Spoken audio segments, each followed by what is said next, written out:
Salut et bienvenue sur la Minute PACES. Aujourd'hui, je vais vous expliquer comment résoudre un exercice classique d'équilibre de solubilité.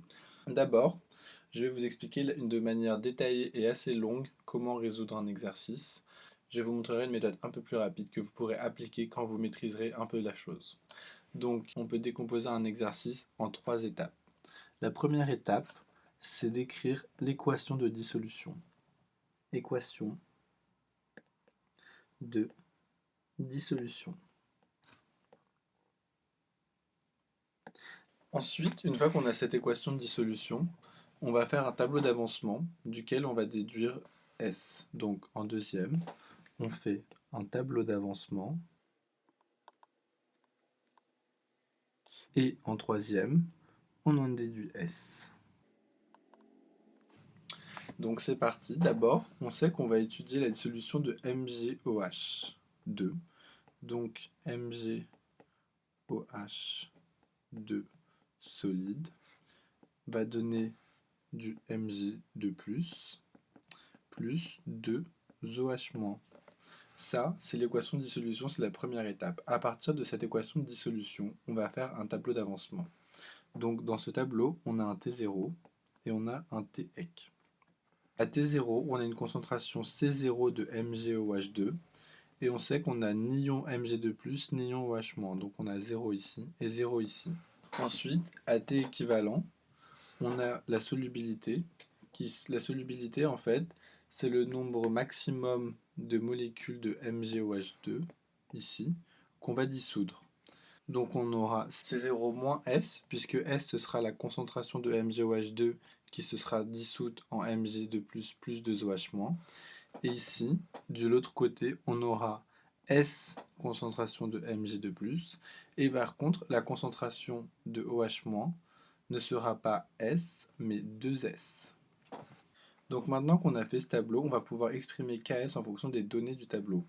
Donc on sait que Ks est égal à l'activité de Mg qui est liquide, facteur de l'activité de OH qui est aussi liquide puisqu'il est aussi en solution, au carré.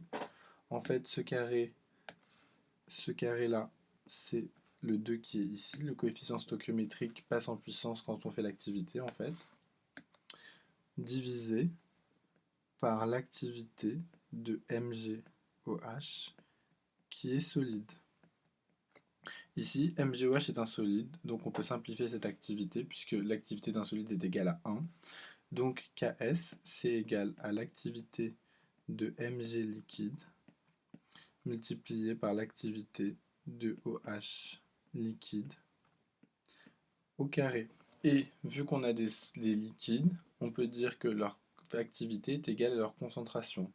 Soit Ks égale la concentration de Mg2+ à l'équilibre, facteur de la concentration de OH- au carré, puisqu'on garde le carré qu'on a gardé tout le long, à l'équilibre. Et c'est donc égal à S fois 2S au carré, donc 4S au cube. Maintenant qu'on est là, on a deux façons d'exprimer Ks. On sait donc que Ks égale 4S au cube, et c'est aussi égal à 8 fois 10 puissance moins 6. Donc, on en déduit que S au cube est égal à 8 sur 4 fois 10 puissance moins 6, soit S au cube égale 2 fois 10 puissance moins 6. De là, on peut dire que S égale racine cubique de 2 fois 10 puissance moins 6. On fait ensuite l'application numérique et on a que S est égal à 1,26 qui est la racine cubique de 2 multiplié par 10 puissance moins 6 sur 3 et c'est donc égal à 1,26 fois 10 puissance moins 2. Et donc ça, c'est la solubilité dans notre calcul. Et voilà, on arrive à la fin. Maintenant, si vous voulez aller plus vite, quand vous maîtrisez un peu, vous pouvez faire beaucoup plus rapide. Vous vous dites, voilà, j'ai du MgOH2 qui va donner du Mg2+, plus 2 OH-. Donc, tout simplement, je sais que ça va me donner du S. Ça va me donner du 2S au carré. Donc, comme ça, on en déduit beaucoup plus rapidement qu'on a 4S au cube. Et ça vous évite d'avoir à faire tout le tableau et tout. Le tableau, en fait, au début, ça peut vous aider. Mais le jour du concours, normalement, si vous maîtrisez bien, vous n'avez pas besoin de le faire. Vous pouvez le faire si ça vous rassure. Donc, dans ce nouvel exercice, qui est en fait la suite du précédent, on décide de fixer le pH de la solution à 13 et on veut connaître la nouvelle solubilité S'. Donc, comment on fait? Déjà, on sait que Ks, ici, je vous le rappelle juste, égale Mg2+, la concentration de Mg2+, fois la concentration de OH- au carré. Or, ici, on connaît le pH. Donc, avec le pH, je vous rappelle qu'on peut déduire la concentration de OH- et de H3O+. Donc, partant de la valeur du pH, on va réécrire que Ke est égal à HO- fois H3O+. Or, on sait que Ke est égal à 10 puissance moins 14 et que H3O+ est égal à 10 puissance moins pH. Donc ici, H3O+ est égal à 10 puissance moins 13. Donc, on en déduit que OH- est égal à Ke sur H3O+, et est donc égal à 10 puissance moins 1 mol par litre. On a donc cette partie de l'équation.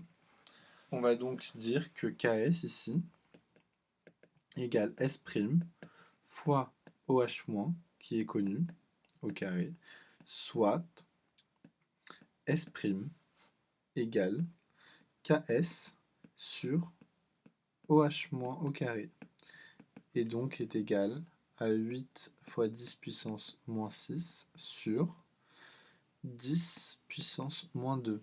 10 puissance moins 2, c'est égal à 10 puissance moins 1 qu'on a trouvé ici et qu'on a mis au carré. Donc le 10 puissance moins 2 va aller attaquer le 10 puissance moins 6 et on aura 8 fois 10 puissance moins 4. Et voilà S'. Voilà, merci d'avoir suivi et à bientôt peut-être pour de nouvelles vidéos. En tout cas, j'espère que cette vidéo vous aura été utile et vous permettra de gagner des points en chimie et donc de passer dans la filière que vous voulez. Salut! Chunky, looking for them girls with the big old hoops.